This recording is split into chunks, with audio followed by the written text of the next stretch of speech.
Shri Venkateswara gold తాకట్టులో ఉన్న మీ బంగారాన్ని విడిపించి కొనబడును. అన్న నమస్తే అన్న. హాయ్ అన్న. అన్న ఇది ఇప్పుడు చిరంజీవి గారు వచ్చేసి రీసెంట్గా సీఎం రేవంత్ రెడ్డి గారిని కలిశారు.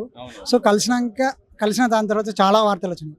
ఆయన మళ్ళీ రాజకీయంలోకి వెళ్ళబోతున్నారు అని చెప్పేసి అంటా ఉన్నారు. నిజమేనా ఏంటి అసలు? రాజకీయంలో వెళ్ళడం అంటే పోరు బ్రో ఆయన, ఎందుకంటే ఆయనకి ఆల్రెడీ సినిమాస్ చాలా ఉన్నాయి. ఆయన లైఫ్ వద్దనుకునే కదా, రాజకీయం లైఫ్ వద్దనుకునే వచ్చారు. ఆయన ఏదో యాక్చువల్ గా నార్మల్ గా మీట్ అయ్యారు అంతే, దానికి రాజకీయానికి లింక్ పెట్టొద్దు. కానీ ఏమంటున్నారు అంటే హోంమంత్రి పదవి కోసం కలిశారు అని చెప్పేసి కూడా అంటా ఉన్నారు. అలా ఏం లేదు బ్రో, అలా ఏం లేదు. ఏదో వ్యక్తిగతంగా కలిసి ఉంటారు, మొన్న జరిగింది కాబట్టి. అతనైతే రాజకీయాలకు వచ్చే అవకాశమే లేదు బ్రో. ఆ వద్దనుకునే సినిమాలోకి వచ్చాడు, ఒకప్పుడు చేశాడు, తట్టుకోలేకపోయాడు, వచ్చాడు. ఇక నాకు ఆ పగలు కక్షలు ఏమొద్దని చెప్పి న్యాచురల్ గా మంచి సింపుల్ లైఫ్ లీడ్ చేద్దాం, నాకు సినిమానే ముఖ్యం అని చెప్పేసాడు ఆల్రెడీ ప్రేక్షకులకు కూడా. నేను సినిమాలకే వస్తా, సినిమాలో చేసుకుంటా అని. సో అతనికి అదే పీస్ఫుల్ బ్రో. మంచిగా చిరంజీవి వచ్చి సినిమాలు చేసుకుంటే పోతుంటే బెటర్. ఆయనకైనా ఇంకా అప్కమింగ్ మూవీస్ ఉన్నాయి కదా, అనిల్ రావుపూడి తోటి ఇంకా 2-3 మూవీస్ కూడా ఒప్పుకున్నాడు. ఆ మూవీస్ అని ఉంచుకొని మళ్ళీ తను ఎలా వస్తాడు? రాజకీయాలు అయితే వచ్చే ఛాన్స్ అయితే లేదు.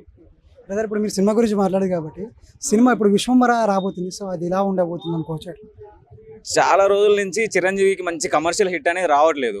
సో నాకు తెలిసి ఈ సినిమా మంచి హిట్, మంచి కంబ్యాక్ ఇస్తా అనుకుంటున్నాను. చిరంజీవి తర్వాత అంత ఇండస్ట్రీని వెళ్ళిన వాళ్ళు ఎవరు లేరు అంత ముందు. సో ఇప్పుడు చాలా కొత్త స్టార్స్ వచ్చి తన స్థాయి ఏందో ఎవరికి అర్థం కావట్లేదు. సో అతను వచ్చి తను ఏందో కంబ్యాక్ చేస్తాడని నేను స్ట్రాంగ్గా బిలీవ్ చేస్తున్నా. సో ఇప్పుడు అనిల్ రావిపూడి గారితో ఆయన ఒక సినిమా చేస్తుండు, దాంట్లో వెంకటేష్ గారు ఒక చిన్న కెమెరా రోల్ చేస్తున్నారు అని చెప్పేసి అంటుంది. అంటే వాళ్ళిద్దరిని స్క్రీన్ మీద చూస్తే మీకు ఎలా ఉంటుంది అనుకోవచ్చు? ఇంతకుముందు పాత మూవీస్ లో డబుల్ యాక్షన్స్, హీరోస్ అందరూ అట్లా కుటుంబ వైద్యుగా తీసేవాళ్ళు. ఇప్పుడు ఏంటంటే ఒక సినిమాని ఒక యాక్టర్ లో ఇలా చూస్తున్నారు. అలా ఇద్దరు చూపిస్తే చాలా మంచిగా ఉంటుంది బ్రో. ఇప్పుడు RRR కానీ అట్లాంటి మూవీస్ వచ్చాయి కదా, ఇద్దరిని చూస్తే చాలా బాగుంటది.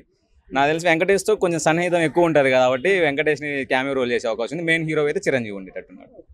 సో ఇప్పుడు నిజంగా ఆయన పొలిటిక్స్లోకి అయితే రాడు, ఇంకా సినిమాల్లోనే చేస్తారనుకోవచ్చా? ఇక లాస్ట్ రాడు బ్రో, అస్సలు రాడు. పొలిటికల్ కెరియర్ కి అయితే తీసుకునే అవకాశం లేదు. ఆల్రెడీ వాళ్ళ తమ్ముడు రూల్ చేస్తున్నాడు.